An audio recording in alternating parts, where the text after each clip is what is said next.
महाकारुणी तथागत बुद्ध धम्म संघ को त्रिवार वंदना।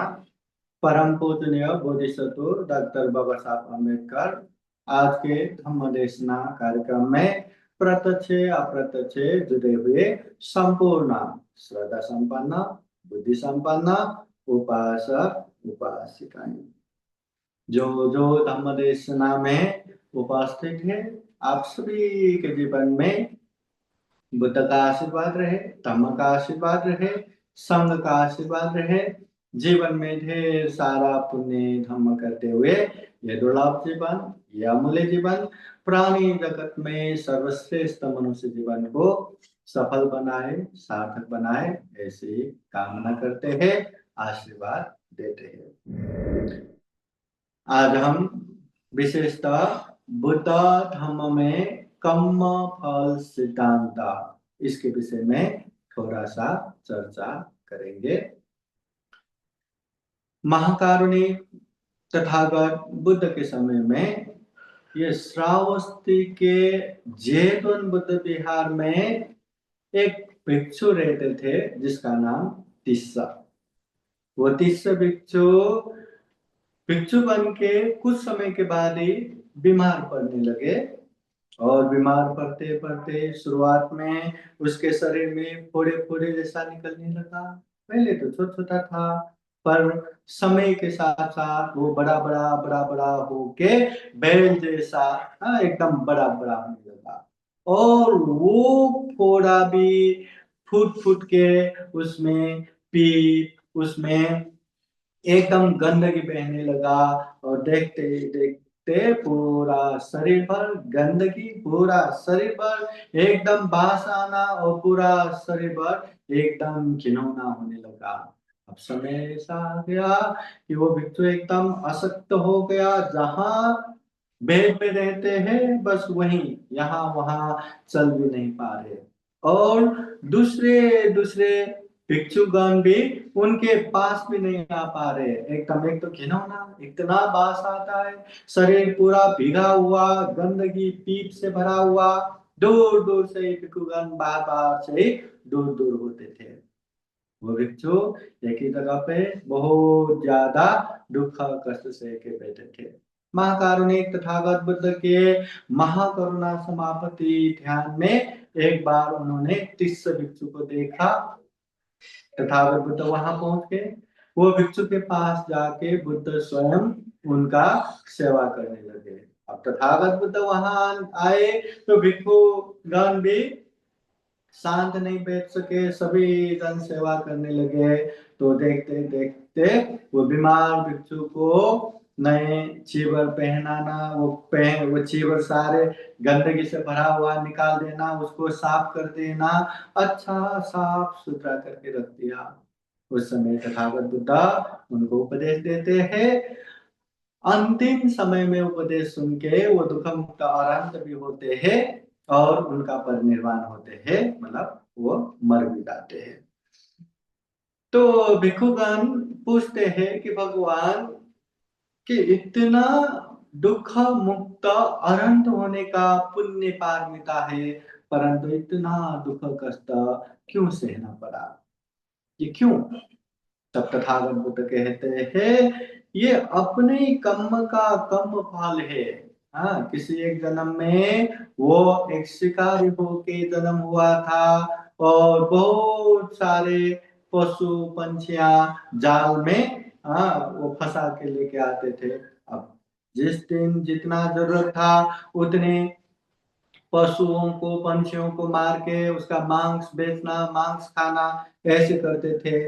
मगर ज्यादा किसी दिन मतलब ज्यादा ही पंछियां आ गया तो उन लोगों को क्या करते थे कि वो अगले दिन भी काम आए, तो वो लोग भाग के न जाए इसलिए पेड़ काट के रखते थे, उड़ के न जाए उन लोगों का पंख निकाल के रखते थे और मर गए तो सड़ जाएंगे करके मर भी न पाए और भाग भी न पाए, ऐसे दयनीय यातना दे के ऐसे ही रखते थे। इस तरह जीवन भर प्राणी हिंसा करके आए, उसी की वजह से आज भिक्षु हो के भी पुण्य पारमिता परिपूर्ण अनंत प्राप्त करने की पुण्य पारमिता होने के बावजूद भी इतना दुख कष्ट यातना भुगतते रहना पड़ा। इतना दुख कष्ट भुगत के मतलब नारकीय जीवन बिताना पड़ा, इसलिए उनको पुतिगत तिस्स भिक्षु भी कहते हैं। तो इतना भुगतना पड़ा, यह अपने ही कर्म का वो फल है।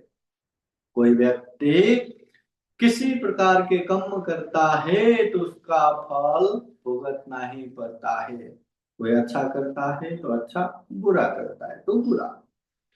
और एक भिक्षु की कहानी कि तथागत बुद्ध के समय में एक भिक्षु जिसका नाम चक्कुपाला, वो चक्कुपाला भिक्षु भिक्षु बन के तथागत बुद्ध के पास कर्म स्थान भावना विधि या दुख से दुख मुक्ति तक का ध्यान साधना सब सीख के दूर गांव में जाके वहां धम्म का अभ्यास करते हैं।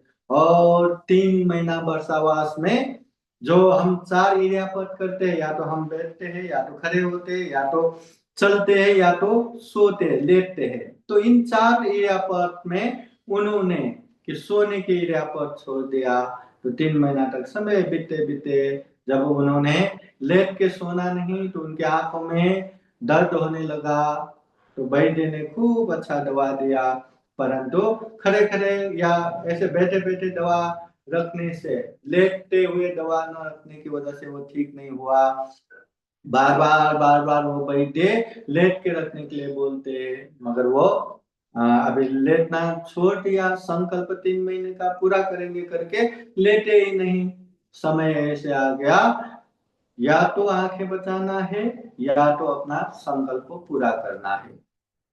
अभी आंखें इतना दर्द, अगर दवा नहीं रखा तो अंधा होना पक्का है। अब आंखें बचाना है या अपना ये संकल्प बचाना है। उन्होंने आंखें छोड़ दिया, अपना संकल्प को जोर देते हुए मेरे आंखें अंधे भी हो गया परंतु मैं ये संकल्प को नहीं छोड़ूंगा।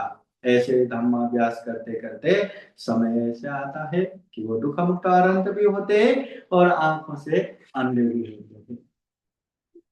और उसके भाई के सहयोग से बाद में श्रावस्ती के जैतून बुद्ध विहार में भी आते हैं। और सुबह सुबह जब संक्रमण करते हैं, आंखों से दिखता नहीं, बारिश के समय में अनेक तरह से कीट वो ऊपर आते हैं, तो उनको संक्रमण करते समय पैरों के नीचे कुचल के मर जाते थे। और बाकी के भिक्षुओं को तो पता नहीं वो अरहंत है, वो अंधे है। तो बाहर से आए भिक्षुओं ने देखा कि उनके कुटी के सामने बहुत ऐसे प्राणियां मरा हुआ है। तो भगवान बुद्ध के पास आके कंप्लेन करते हैं कि भगवान, ये एक भिक्षु चक्षुपाल धम्म के नाम पे खूब प्राणियों को मार रहा है। तो उस समय तथागत बुद्ध समझाते हैं, जिस तरह उनकी आंखें नहीं, उन्होंने मारते हुए नहीं देखा, तो जहां मतलब मैं करूंगा, मैं मारूंगा करके चेतना नहीं होता, वो कर्म नहीं बनता। चेतना अहम विक्खवे कम्मं वदामि, जहां इंटेंशन से मन साय से करेंगे करके जो भावना से काम करते हैं वही कर्म बनते हैं, तथागत बुद्ध कहते हैं। और बुद्ध ये भी कहते हैं कि वो अनंत हो चुके भिक्षु है, वो उसके मन में कोई पाप नहीं रहता, कोई पाप नहीं कर सकता। तो भिक्षुगण पूछते हैं, भगवान अनंत होने का इतना पारमी है, फिर भी वो इस तरह का अंधा क्यों बनना पड़ा? तो तथागत बुद्ध कहते हैं, ये भी अपने अपने कर्म की वजह से ही है। उन्होंने जिस तरह का कर्म करके आया उसी तरह का कर्म फल भुगत रहे हैं। तो भिक्षुओं की जिज्ञासा से जिज्ञासा की वजह से तथागत बुद्ध बताते हैं, किसी एक जन्म में वो एक वैद्य होके जन्म हुआ था। उसका काम लोगों का दवा देके बीमारी से मुक्त करना। तो वो गांव गांव घूमते हुए जहाँ जहाँ बीमारियां है, जहाँ जहाँ लोग ऐसे बीमारी है, उन लोगों को ढूंढते ढूंढते उन लोगों का इलाज करना, उनसे जो आमदनी होता है उससे जीविका करना।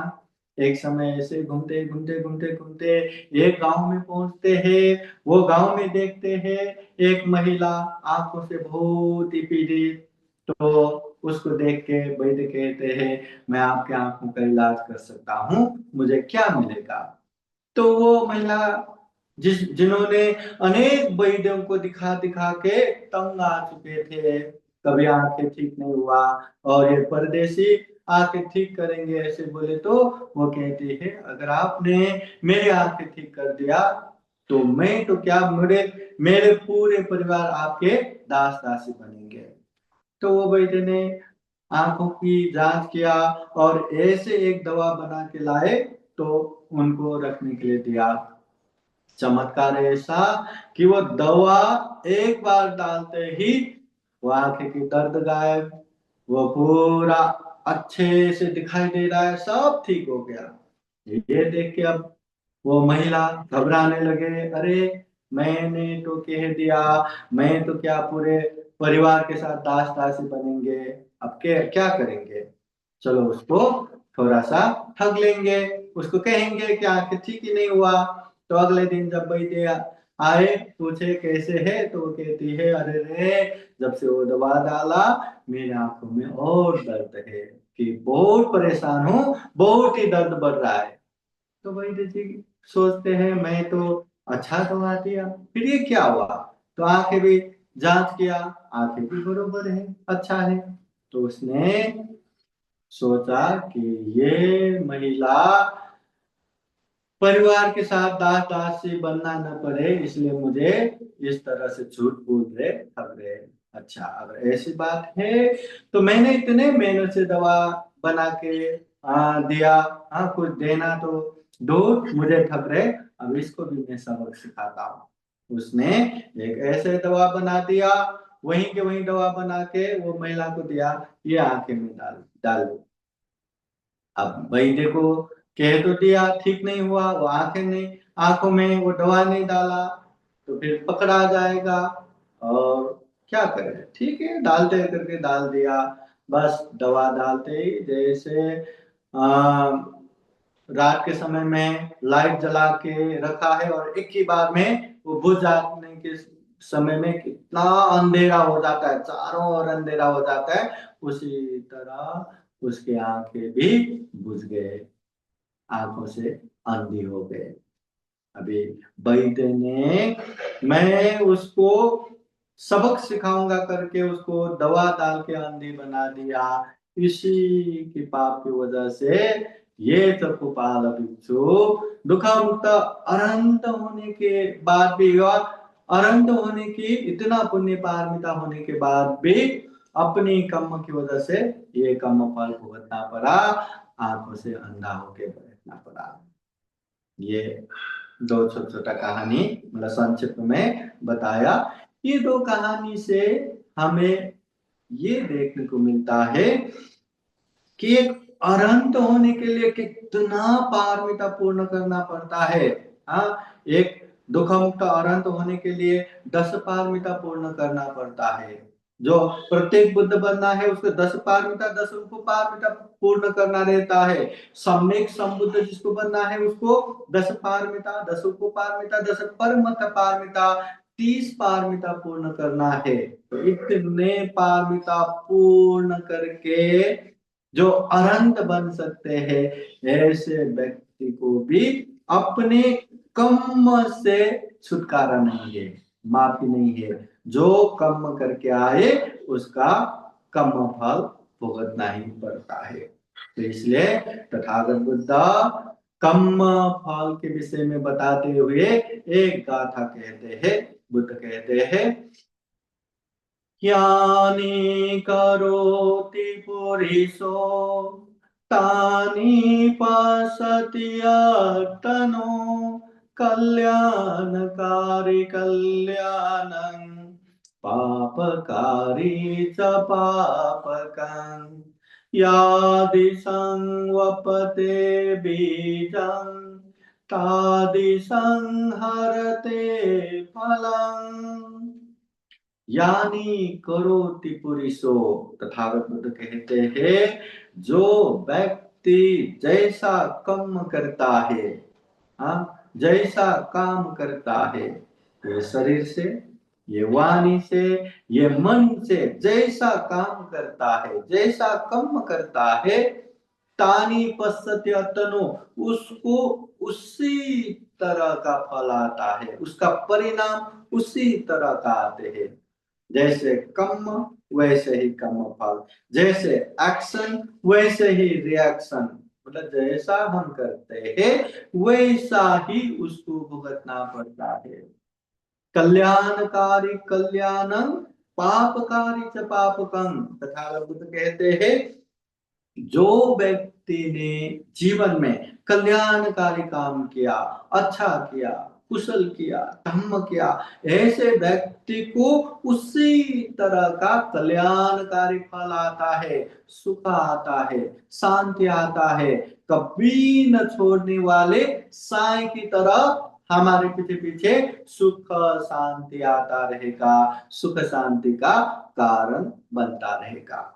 और जो व्यक्ति पापकारी काम करते हैं, गलत करते हैं, शरीर से गलत करते हैं, वाणी से गलत बोलते हैं, मन से गलत सोचते हैं, ऐसे गलत करने वाले पापकारी व्यक्ति को हमेशा उसी तरह का फल आता है, दुष्परिणाम आता है, दुख आता है, अशांति आता है, तकलीफें आते हैं। बैलगाड़ी के पीछे पीछे भारी चक्का आता रहता है, उसी तरह दुख उसके पीछे पीछे पीछे पीछे आते रहते हैं। वो चाह के भी वो दुख से छुटकारा प्राप्त नहीं कर सकते। तो जो व्यक्ति अच्छा करता है तो अच्छा ही परिणाम आता है, बुरा करते हैं तो बुरा ही परिणाम आता है। जो जैसा करता है उसको वैसा ही परिणाम आता है। तथागत बुद्ध कहते हैं यादिशं वपते बीजं तादिशं हरते फलं। जो खेत में या जमीन में जिस तरह का बीज हम बोएंगे उसी तरह का फल वहां आएगा। धान का बीज डालेंगे तो धान ही फलेगा, गेहूं का बीज डालेंगे तो गेहूं ही फलेगा। ये सेब का बीज डालेंगे तो सेब ही फलेगा। ऐसा तो नहीं होता कि नीम का फल डाले और वहां मीठे मीठे आम आ जाए, संभव ही नहीं। नीम का बीज डाला है तो नीम ही आएगा। अगर हमें मीठे मीठे आम चाहिए तो आम का फल ही डालना है। उसी तरह हम भी जीवन में अच्छा करेंगे तो अच्छा ही परिणाम आएगा। जो व्यक्ति बुरा करते हैं उसको बुरा ही परिणाम आएगा। जैसा करते हैं वैसा ही परिणाम आएगा। जैसा कर्म है वैसा ही कर्म फल है। ये तथागत बुद्ध के कर्म फल सिद्धांत है। पहले हमने अच्छा करके आए इसलिए अभी अच्छा हो रहा है। इतना दुर्लभ मनुष्य जीवन मिल रहा है, ये अंग प्रत्यंग परिपूर्ण शरीर मिल रहा है। हाँ, मानसिक संतुलन भी अच्छा खासा है। और सबसे महत्वपूर्ण बात बुद्ध धम्म संग मिला है। तो इतना मतलब जो अच्छा हो रहा है। पहले हमने अच्छा किया, पुण्य किया, धर्म किया। तो पहले अच्छा किया था इसलिए अच्छा हो रहा है। अभी अभी अच्छा करेंगे तो बाद में भी अच्छा होगा। अभी हम वर्तमान समय में खूब पुण्य करेंगे, खूब धर्म करेंगे, दान देते जाएंगे, शील पालन करते जाएंगे, ध्यान साधना करते जाएंगे, धम्म देशना सुनते जाएंगे, धम्म चर्चा करेंगे, हाँ, माननीय व्यक्ति का सम्मान करते हुए, सेवा करते हुए आगे बढ़ेंगे, पुण्यानुमोदन करेंगे, पुण्य का अनुमोदन करेंगे, मिथ्या दृष्टि से दूर होंगे। जितना भी पुण्य कार्य है, धर्म कार्य है, अभी हम धर्म कार्य पुण्य कार्य करेंगे तो आगे जाके भी उसी तरह का परिणाम आएगा, सुखद आएगा, शांत पूर्वक आएगा। पहले अच्छा किया था, अभी अच्छा हो रहा है। अभी अच्छा करेंगे तो भविष्य में भी अच्छा होगा।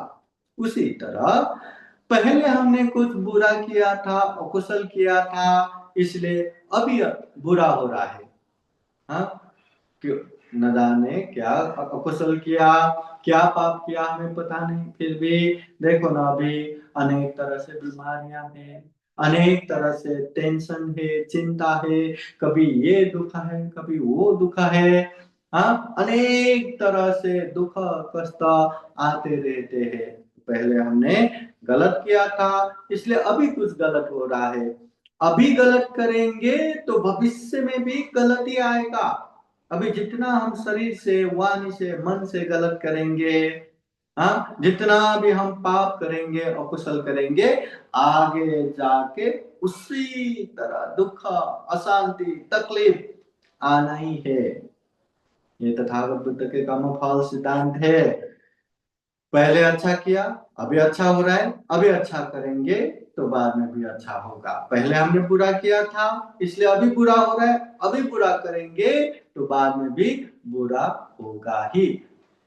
जैसे बीज हम बोएंगे वैसा ही फल फलेगा, वैसा ही अन्न वहां फलेगा, जैसा करेंगे वैसा ही फल।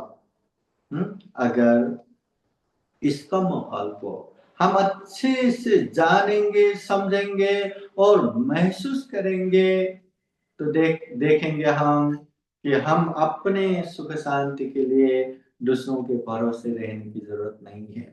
अपने सुख शांति के लिए खुद को ही पुण्य करना है, खुद को ही संभालना है, खुद को ही संयमित बनाना है, खुद ही अनेक अनेक कुशल कर्म करते जाना है। मतलब खुद के भरोसे ही, किसी के भरोसे नहीं। दुनिया में सबसे ज्यादा हमारा हित कल्याण करने वाला कौन है? अपने माता पिता। अगर माता पिता भी बुद्ध विहार जाते हैं, दान देते हैं, शील पालन करते, ध्यान साधना करते, खूब पुण्य कार्य करते हैं, तो वो माता पिता का पुण्य है। वो पुण्य में हमारी हिस्सेदारी नहीं रहता। माता पिता के धन संपत्ति है तो उसमें हमें हिस्सा मिलता है, परंतु पुण्य कार्य में हमें हिस्सा नहीं मिलता, वो माता पिता का ही पुण्य है। तो माता पिता के पुण्य में हमें हिस्सा नहीं मिलता तो बाकी किसके पुण्य में हिस्सा मिलेगा? किसी के पुण्य में हिस्सा नहीं मिलता। अगर हमें पुण्य चाहिए, अगर हमें धर्म चाहिए, तो लोगों ने क्या अच्छा किया, मेरे माता पिता ने क्या पुण्य किया, वैसा पुण्य कार्य हमें भी करना है। हमें भी दान देना है, हमें भी शील पालन करना है, हमें भी ध्यान साधना करना है, हमें भी अच्छे से अच्छे धम्म का माहौल बनाना है। अपने लिए खुद को ही करना है, हमारे लिए कोई करके देगा, कोई कृपा करके देगा, कोई हमें आशीर्वाद देगा, कोई हमें वरदान देगा, ऐसा संभव नहीं है। हमें सुख शांति चाहिए तो हमें ही पुण्य करना है, हमें ही धर्म करना है। हमारे लिए कोई सुख शांति देने के लिए, वरदान देने के लिए बैठा यहाँ कोई नहीं है। उसी तरह हमारे जीवन में दुख अशांति देने के लिए कोई फुर्सत से बैठा नहीं है। अगर हमारे जीवन में दुख आ रहा है, अगर हमारे जीवन में अशांति आ रहा है, तकलीफें हो रहा है, तो इसका कारण भी हम ही है। जाने अनजाने में हम पाप करते हैं, अकुशल करते हैं, शरीर से बुरा करते हैं, वाणी से बुरा बोलते रहते हैं, मन से बुरा सोचते रहते हैं, तो अपने ही अकुशल कर्म है जिसकी वजह से उसका परिणाम हमें गलत आता है, अकुशल आता है। और वो बुरे परिणाम आने के समय पर हम अनेक शोक संताप करके बैठते हैं, पछतावा करके बैठते हैं। वो किसी की बद्दुआ नहीं है, वो किसी का श्राप भी नहीं है। हमने अकुशल किया तो उसका परिणाम हमें मिला। इसलिए याद रखना, अच्छे करो या बुरे करो, जैसा कर्म हम करेंगे उसका परिणाम हमें ही भुगतना पड़ेगा। हाँ, उसका परिणाम हमें ही मिलेगा। अच्छा किया तो अच्छा, बुरा किया तो बुरा। बहुत सारे लोगों को लगता है यहाँ गलत करने वाले को बहुत पैसा मिल रहा है, गाड़ी बंगलो मिल रहा है, बहुत सम्मान इज्जत मिल रहा है, इसलिए आज के समय में गलत करना भी ठीक ही है। ऐसा भी बहुत सारे लोगों को लगता है। नहीं, उसका आधार गलत है। वो कुछ समय तक बहुत शान शौकत से रहेंगे, परंतु अंदर ही अंदर कभी खुशी का महसूस नहीं कर पाएंगे, कभी मतलब आराम से नहीं जी पाएंगे, हमेशा बेचैनी में, हमेशा दुख कष्ट में ही जीता रहेगा। मतलब कोई गलत करे और उसको अच्छा आए, ऐसा संभव नहीं। और कोई अच्छा करे और उसके न चाहने वाले अनेक तरह से प्रार्थना कर रहे, श्राप दे रहे कि उसको गलती हो, गलती हो, गलती हो, ये भी संभव नहीं है। अच्छा किया है तो परिणाम अच्छा आएगा ही। इसलिए याद रखना, हम अच्छा करें या बुरा करें उसका परिणाम आता ही है, आना ही है। कुछ कुछ अभी के अभी तुरंत आता है। हमने किसी को गाली दिया, किसी को मारा, और उसने भी पलट कर हमें मारा, गाली दिया। हाँ, ऐसे तुरंत के तुरंत कभी कभी उसका फल आता है। कभी कभी जो हम कर्म करते हैं उसका फल बाद में आता है। कभी किसी का निंदा किया, चुगली किया, और घूम फिर के उसको पता चला और वो आके हमें सजाएं देने के लिए आ गए, दंड देने के लिए आए, तो कुछ समय बाद भी मिलता है। कभी कभी कर्म का फल जीवन के अंत में जाके मिलता है, मरने से पहले। हाँ, जीवन भर तो हाँ हमने गलत किया, कुशल किया, पाप किया, समाज में किसी को पता ही नहीं, हम आज मतलब शान और शौकत से जी रहे, पैसा है, सब है, परंतु दूसरे लोग देखे न देखे, जाने न जाने, खुद तो देखते ही है ना, खुद तो मतलब समझते ही है ना, जीवन के अंत में वही याद कर करके इतने बेचैनी होके, इतने दुख कष्ट यातना भुगतते भुगतते मर जाएंगे। मतलब मरने से पहले भी कम फल आता ही है, और कुछ कुछ तो मरने के बाद भी कम फल आता है। मतलब जो व्यक्ति किसी प्रकार का कर्म करता है तो कर्म से बचने की जगह इस दुनिया में कहीं भी नहीं है। न अंतरिक्ष, न समुद्र मध्य, न पपतानं विवरं भविष्य। पाप करके कोई व्यक्ति, अरे मैंने पाप किया, अब मैं कहाँ भागूं, कहाँ छुपूं, छुपने की जगह पानी में या जमीन में या आकाश में। हाँ, कोई व्यक्ति पाप करता है तो पाप से बचने की जगह इस दुनिया में कहीं भी नहीं है। न पानी में छुप के बच सकता है, न जमीन कंदरा पहाड़ गुफाओं में जाके बच सकता है, न आकाश में छुप के बच सकता है। इसलिए बुद्ध बार बार कहते हैं, कर्म ऐसा करो जो बाद में उसका कर्म फल आते समय मन में प्रसन्नता हो, मन में एकदम आनंद हो, अरे उस समय मैंने ऐसा अच्छा काम किया करके खूब प्रसन्नता हो। ऐसा कर्म बिल्कुल न करना जो कर्म का कर्म फल भुगतते समय आंखों से आंसू गिरा के असीम शोक संताप के साथ, अरे ये मैंने उस समय क्या किया, मैंने ऐसा ऐसा किया करके रो धो के शोक संताप करके बैठना न पड़े, ऐसा कर्म नहीं करना। इसलिए जो जो यहाँ कर्म करते हैं उसका परिणाम खुद को ही भुगतना है, खुद को ही आना है।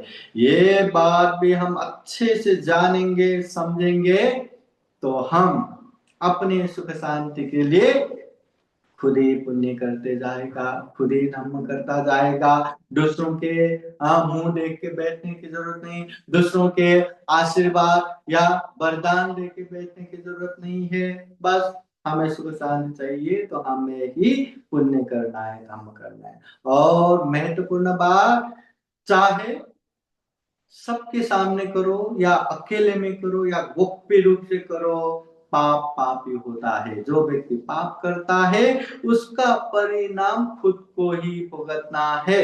मेरे दुख शांति का कारण वही पाप बनेगा। बस इतना समझ में आए तो वो दूसरों के सामने ही नहीं, अकेले में भी गुप्त रूप से भी पाप नहीं करेगा। इस तरह से कर्म और कर्म फल को हम अच्छे से जानेंगे तो खुद के भरोसे खुद ही रह के वो खुद के लिए पुण्य करेगा, धर्म करेगा, दुख मुक्ति के मार्ग पे खुद ही चलेगा, खुद का ही कल्याण करेगा, दूसरों के भरोसे नहीं रहेगा। और बुद्ध भी बार बार यही सिखाते हैं, अत्ता ही अत्तनो नाथो कोई नाथो परोसे। हम खुद के मालिक खुद ही है, कोई हमारे मालिक नहीं है।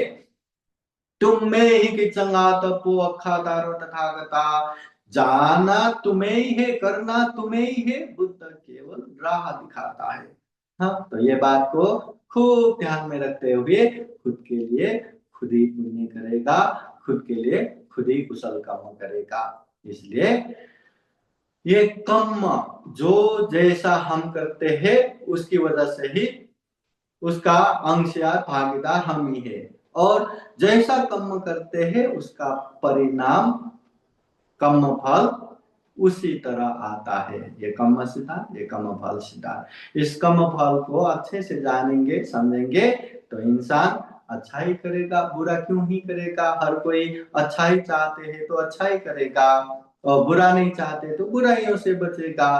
तो ये बात को खूब अच्छे से जानते हुए समझते हुए हम भी गलत अकुशल पाप कर्म से दूर रह सके, कुशल पुण्य धम्म कर्म में आगे बढ़ सके, ये दुर्लभ अमूल्य सर्वश्रेष्ठ मनुष्य जीवन को सफल बना सके, सार्थक बना सके। फिर एक बार जो जो धम्म देशना सुन रहे उपासक उपासिकाएं हैं, सबके जीवन में बुद्ध का आशीर्वाद रहे, धम्म का आशीर्वाद रहे, संघ का आशीर्वाद रहे। जीवन में ढेर सारा पुण्य धम्म करते हुए दुख मुक्त निर्वाण की तरफ निरंतर आगे बढ़ सके, ऐसी कामना करते हुए ये धम्म देशना यही समापन करते हैं। सभी का मंगल हो, सभी का कल्याण हो। भवतु सर्वमंगलम्।